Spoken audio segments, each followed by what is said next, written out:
Hey, welcome back to my channel where we discuss everything money. In today's video, I'll be sharing how to repair your credit. As you guys know, credit can open up so many doors for you. But what happens if your credit score is low? What are some of the things that you could do to increase your credit score and ultimately repair your credit? Well, let's get into it. Number 1. Stop applying for credit. Now, this is a big one because the truth is, when you apply for credit, you receive a hard inquiry on your credit report. Now, this can ding your credit score pretty bad, especially if you have bad credit already. So the best thing to do is to stop applying for new credit cards or loans until your credit has been repaired. Now, there are some exceptions to this rule. For example, if you apply for an auto loan or a mortgage within a certain time frame, those inquiries won't affect your credit score, so don't worry about applying for these types of loans. However, for most other types of credit, it's best to wait until your credit has been repaired before applying. Number 2. Pay your bills on time. This is such a great tip because the truth is payment history makes up 35% of your credit score. Late payments can really damage your credit, so it's important to make payments on time. Now, this includes your credit card payments, loan payments, and even your rent payments. If you're renting, it's best to set up autopay or to create reminders so that you don't forget to make your payments on time. You can also look into getting a free credit monitoring service. This way, you'll be notified if a payment is missed. Number 3. Keep your credit utilization low. This is another great one because credit utilization refers to the amount of credit that you're using relative to the amount of credit that's available to you. It makes up 30% of your credit score, so it's important to keep your credit utilization low in order to repair your credit. The general rule of thumb is to keep your credit utilization below 30%. So for example, if you have a credit card with a limit of $1,000, you should try to keep your balance below $300. This can be tough to do, especially if you have a low income. But it's important to remember that every little bit counts. So even if you can only pay down your balance by $50, that's still better than nothing. Make sure you're repaying more than the minimum balance because the interest rate on credit cards is very high and it can quickly add up.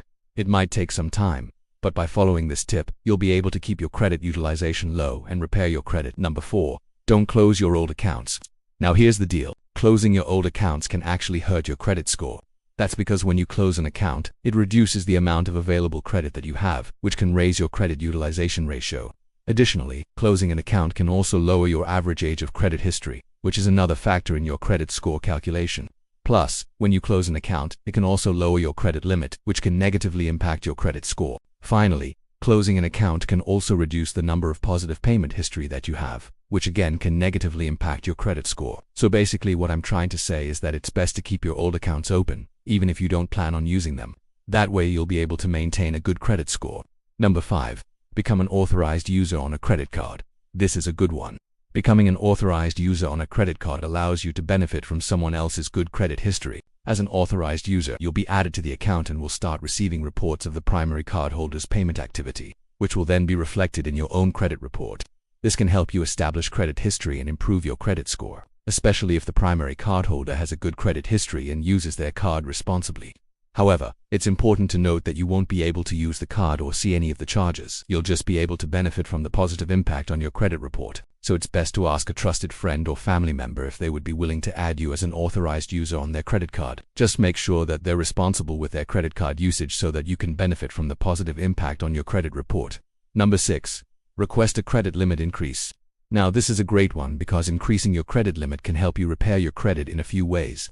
First, it can help you keep your credit utilization low, which is a major factor in determining your credit score. By having a higher credit limit, you'll be able to borrow more money without increasing your overall debt.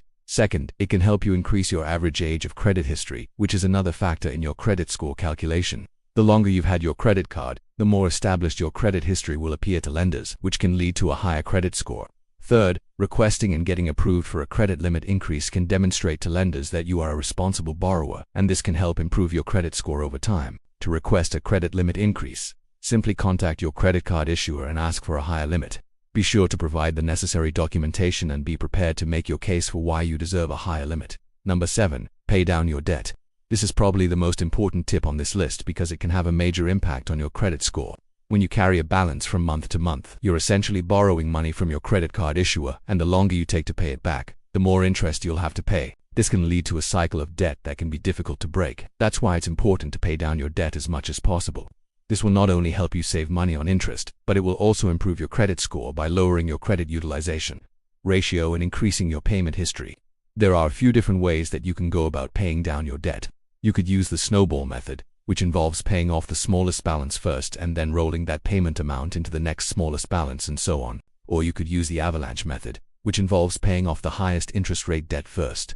Whichever method you choose, just be sure to make a plan and stick to it. Number 8. Don't apply for too much credit at once. Applying for too much credit at once can be a major red flag for lenders. When you apply for credit, a hard inquiry is placed on your credit report. Too many hard inquiries in a short period of time can indicate to lenders that you may be in financial distress or that you're trying to take on too much debt. This can result in a lower credit score and make it more difficult to qualify for the credit that you need. In addition, applying for too much credit at once can also hurt your credit score because it increases your credit utilization ratio. When you apply for credit, you're essentially borrowing money. So if you apply for a lot of credit at once, it can seem to lenders like you're taking on a lot of debt, which can lead to a lower credit score. Lastly, check your credit report for errors. Now this is a great one because it can be tough to spot errors on your credit report, but it's important to do it regularly because it can have a major impact on your credit score. Errors on your credit report can include anything from late payments that you made on time to accounts that you didn't open. These errors can occur for a variety of reasons such as data entry errors, identity theft, or simply an oversight on the part of the credit reporting agency. To check your credit report for errors, you can visit annualcreditreport.com, where you can get a free copy of your credit report from each of the 3 major credit reporting agencies. Once you have your credit reports in hand, carefully review them for any errors. If you find any, contact the credit reporting agency immediately to dispute the error. You can also contact the creditor directly to see if they can help you resolve the issue. By taking these steps, you can help ensure that your credit report is accurate and that you're not being penalized for someone else's mistake. I hope this video was helpful, and if it was helpful, please leave me a comment below. Hit that like button and subscribe to my channel so you never miss out on any future videos. Thank you guys so much for watching, and I'll see you guys in the next one.